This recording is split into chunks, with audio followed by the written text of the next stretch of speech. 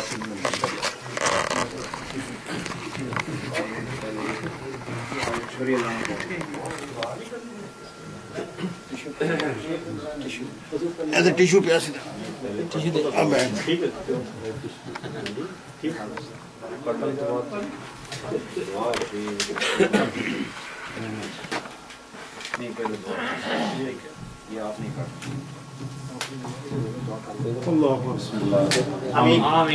الحمد للہ رب العالمین الصلاۃ والسلام علی محمد وعلی آلہ وصحبہ اجمعین. رب العالمین آج کی یہ روحانی ایمانی اور میلاد مصطفیٰ کی خوشیوں سے معمور محفل اپنے بارگاہ میں قبول فرما. اس بار قرآن پاک درود شریف 14,000 مرتبہ، کلمہ شریف 2,000 اور مزید درود شریف 1,000 اور جو کچھ پڑھا گیا رب العالمین اس سب کو اپنی بارگاہ میں قبول فرما. جو نعتخوانی ہوئی یا اللہ اور جو قرات ہوئی، جو بیانات ہوئے یا اللہ، جو ذکر پاک ہوا اپنی بارگاہ میں قبول فرما. سب کا ثواب نبی پاک صلی اللہ علیہ وسلم، کل انبیاء و صلیل، حضور کے صحابہ، صحابیات، اہل بیت، تابعین و تبع تابعین، اولیاء، اتقیاء، علماء، واعظین، مفسرین، محدثین اور کلمہ گو مومنین، مومنات، مسلمات اور اصال ثواب کی حقیقت کو ماننے والے جتنے دنیا سے گئے ان سب کو اس کا ثواب عطا فرمائے. بالخصوص محترم حاجی محمد سلطان صاحب کے اقارب و اعزاء والدین میں سے اور رشتہ داروں میں سے، رب العالمین دوست احباب میں سے جو بحالت ایمان دنیا سے گئے ان سب کو اس کا ثواب عطا فرمائے. اور بالخصوص سے ان کی درخواست اور ان کی دعوت پر جتنے لوگ یہاں حاضر ہوئے ان سب کے اقارب و اعزاء کو بھی اس کا ثواب عطا فرمائے. یا اللہ اس محفل میلاد کے صدقے حاجی سلطان صاحب کے گھر میں خوشیوں کا دور دورہ، ان کی اس محبت کو، ان کی اس چاہت کو، نبی پاک صلی اللہ علیہ وآلہ وسلم کی جشن ولادت کی اس خوبصورت مجلس کے صدقے یا اللہ ان کو دنیا اور آخرت کی خیر عطا فرمائے. ان کو اور ان کے گھر والوں کو، ان کی اولاد کو رب العالمین برکت و عظمت نصیب فرمائے. ان کے رزق میں، روزگار میں، کاروبار میں رب العالمین برکتیں عطا فرمائے. ہر طرح کے وبال سے، ہر طرح کے زوال سے، رب کائنات ہر طرح کی مصیبت سے، آزمائش سے، تکلیفوں سے، تنگ دستیوں سے، محرومیوں سے محفوظ فرما. تو تمام جائز حاجتیں پوری فرما اور اس میلاد کی برکتیں اگلے سال تک قائم اور دائم فرما. رب العالمین اس محفل کے صدقے جتنے بھی بیمار ہیں یا اللہ سب بیماروں کو صحت عطا فرما. خالد جج صاحب ان کے لیے درخواست آئی ہے دعا کہ ان کے دل کا آپریشن ہوا ہے یا اللہ ان کو صحت عطا فرما. ان کا یہ مرحلہ ان کے لیے آسان فرما. ہم سب کو ایمانی، جانی، قلبی اور روحانی صحت عطا فرما. اور علماء کرام بالخصوص علامہ عبدالشکور ہزاروی صاحب اور قاضی بلال صاحب تشریف لائے، ان کی آمد اور ان کا وجود رب العالمین قبول منظور اور دنیا اور آخرت میں خیریت، عظمت، برکت اور دین کی خدمت قبول اور منظور. اور جتنے بھی عوام اہل سنت اس پروگرام میں تشریف لائے ان سب کو بھی اجر عظیم عطا فرمائے. اللہم ربنا فاغفر لنا ذنوبنا وکفر عنا سیئاتنا وتوفنا مع الابرار یا عزیز یا غفار یا رب العالمین. صلی اللہ تعالی علی حبیبہ محمد وعلی آلہ وصحبہ اجمعین برحمتک یا ارحم. علامہ عبدالشکور ہزاروی صاحب سے گزارش ہے کہ کیک کاٹیں.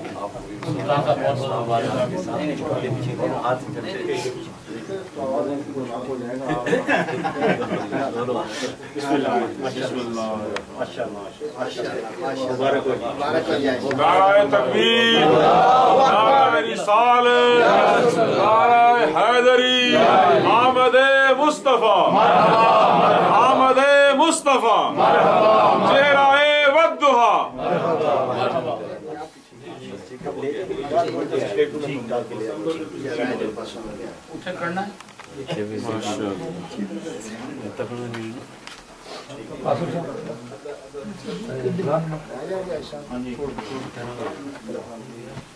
کیک کو چھوڑ دیں